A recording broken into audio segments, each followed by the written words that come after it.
Hello, everyone. A very good afternoon to everybody present here. I would like to start my talk by asking a very simple question, and that is, how many of us think we are perfect? Raise your hand if you think you're perfect. Okay, interesting. Now, look at the person on your right or left, and raise your hand if you think they are perfect. Well, it's interesting to see that majority of us did not raise a hand for either of the two questions. Albert Einstein once said that there is nothing known as perfect. It is only those imperfections we choose not to see. Let me explain the subjectivity of perfection by giving you a very simple example. Look at the triangles on the screen and tell me which one of these triangles is an imperfect triangle. Well, the obvious answer is all of them are triangles in spite of the difference in angle, size, and color. What I'm trying to say is there is nothing known as perfection. It is quite a subjective concept. A lot of us are aware about this, yet we set these unrealistic standards for ourselves. We set these goals which are so impossible to achieve. Let me tell you, I am one of those people. I set these unrealistic goals for myself and try to achieve the so-called perfection. You know, since childhood, being the younger sibling, I always wanted to be like my elder sister, Ketki. She was brilliant at math and science, while I was not so good at these two subjects. I remember being compared to her by some of my teachers, and I always started thinking of myself that, I'm not enough. I was in 7th grade, and I had my mathematics final exams. So I took it up as a challenge and decided that I'm going to score well this time. Okay? So I started practicing math day and night, and I got my results. Surprisingly, I scored 100 on 100 in my math exam. When I saw my results, at first I was ecstatic. I was so happy. But then, when I, realized and when I saw my marks for the other subjects, they weren't so great.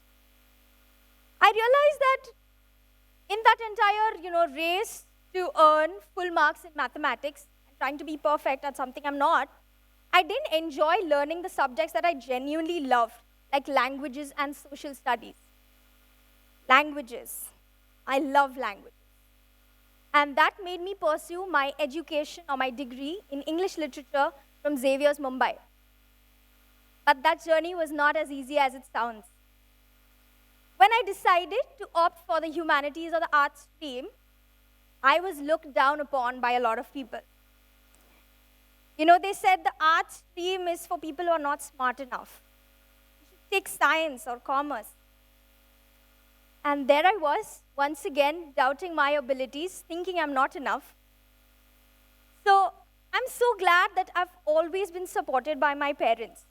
God has blessed me with a wonderful set of parents who always made sure that I didn't look down upon myself. So they came to me and they said, Pranjali, trust God's plan, do what you want to do, and ignore what others have to say. So there it was. I was standing there trying to decide which stream to take. And then my parents said, we think the humanities stream will be perfect for you. That word that could convince me like no other. Perfect. I didn't think twice, and I opted for the humanities stream. But let me tell you, my pursuit for perfection didn't end there. Social comparison theory, proposed by Leon Festinger, very renowned psychologist, in 1954, he suggested that individuals or human beings have this innate tendency to compare themselves to those people around them. And I was guilty of being somebody who compared myself to everybody around me. When I went to college, I started comparing my appearance to that of people around me. I thought, I wish I was a little taller, or, as you can see, I wish I was a little thinner. I wish I was, lighter in complexion. I wish I had no acne on my face. I wish my skin was flawless and perfect. And all these different wishes that I had simply because I wanted to be perfect. That's when I realized that nobody around me was perfect. When I used to scroll on social media, even today when I do it, I see a lot of these influencers who try to set unrealistic beauty standards. Unfortunately, a lot of young children, girls and boys, they start comparing themselves to these so-called influencers, these models, actors, actresses, and then they think, I am not enough. Why isn't my life so perfect like these people? Or why am I not, so happy as they look in these pictures? A lot of people think they don't look good in pictures. I know a lot of people who think they don't look good in pictures. So I have a lot of friends who use something called filters. Everybody aware what filters are? Yes? Filters actually make you look flawless. Okay? But unfortunately, what a lot of us don't realize is there are no filters in real life. And once you realize this, you have to realize that you have to embrace yourself as you truly are. When you'll embrace your true self, that's when you'll start feeling confident and beautiful. A lot of individuals, they look at their bodies and they feel that their bodies are not perfect enough, like models or influencers. So they indulge into these eating habits which are really harmful for their body.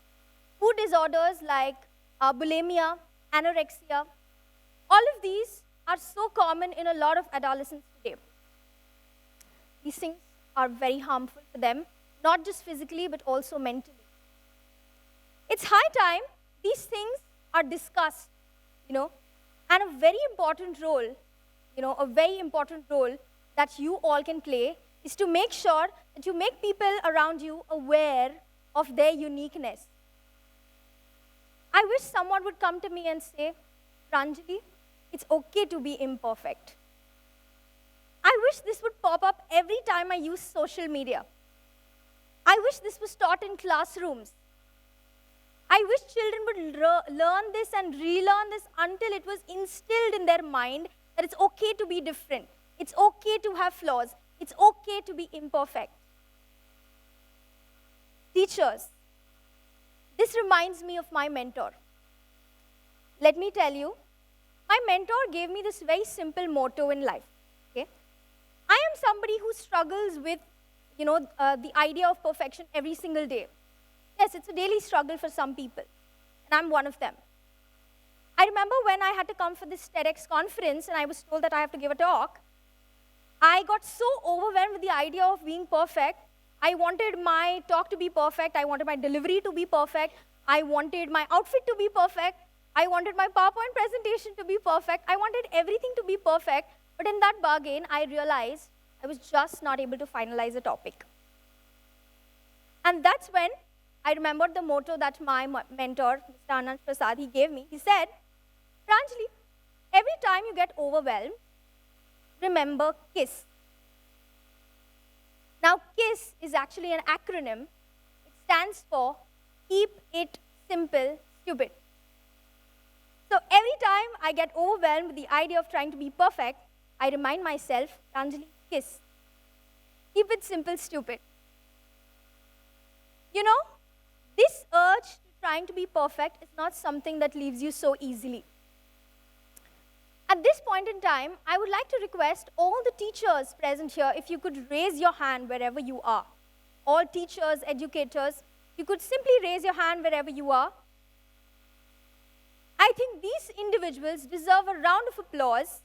If you could give them a round of applause, everybody.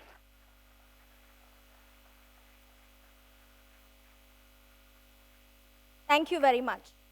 Now, some of the students might be thinking, okay, we did clap because these are our teachers, we have to clap. But why did Ms. Pranjali ask us to clap? Well, in these imperfect times, these teachers try to ensure that they could provide the perfect kind of education to their children. A lot of them, were not even aware about the technology. They weren't well versed with technology, but they learned it all. These are the individuals who always try to ensure they can give the perfect learning experience for their students. And let me tell you, I am a teacher too, but you can clap for me after my talk.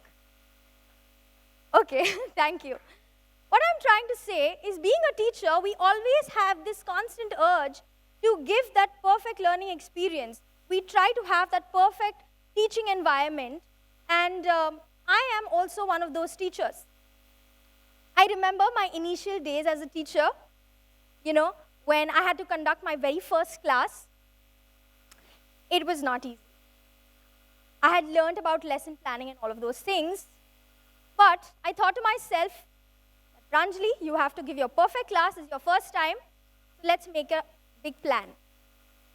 So I planned out my entire class. I even wrote down the dialogues, what I would say when the students would ask me questions, how I would respond to them, or what sort of punishments I would give to my students, how I would control class. Everything was planned out perfectly well.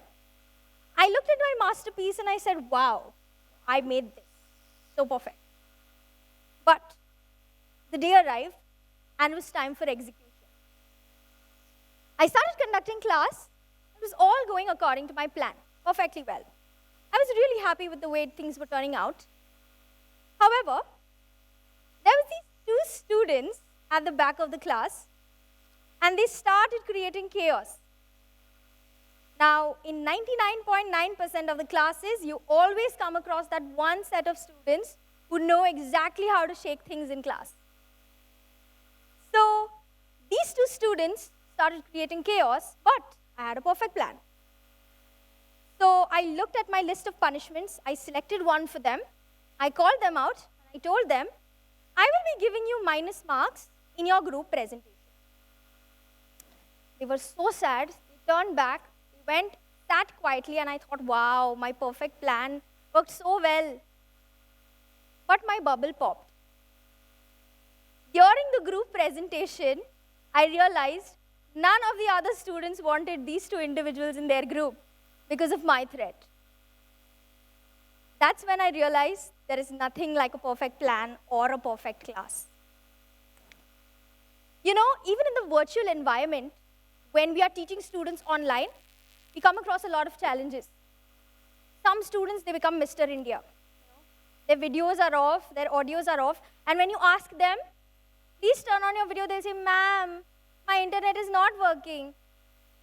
And what they'll actually be doing is probably munching something, or sleeping, or watching something on YouTube. Some of them, they do that even when their videos are on. They're playing games online. Students, we know it all. Okay? Teachers know it all. But jokes apart, what I'm trying to say is there is nothing known as a perfect class, and till date, I've never experienced a perfect class. But what I have experienced in every single class is joy. I have enjoyed teaching every single class. Be it super naughty kids, active kids, passive kids, quiet kids, I've enjoyed it all. Because it has been a learning experience. And that is what matters more than being perfect. Look at the 5 fingers of your hand. They're all different. But that doesn't mean any of them is less important. Or even the sun, it casts shadows, and the moon also has craters. So what makes you think that you are less important just because you're not perfect? We all are different, and we need to start embracing our flaws. We need to start feeling awesome about the way we are, with all our flaws. We need to feel Flawsome. I would request you to look at your neighbor and say, stay Flawsome. A little louder, I think we've all had lunch. Stay Flawsome. Thank you so much. That is the end of my talk.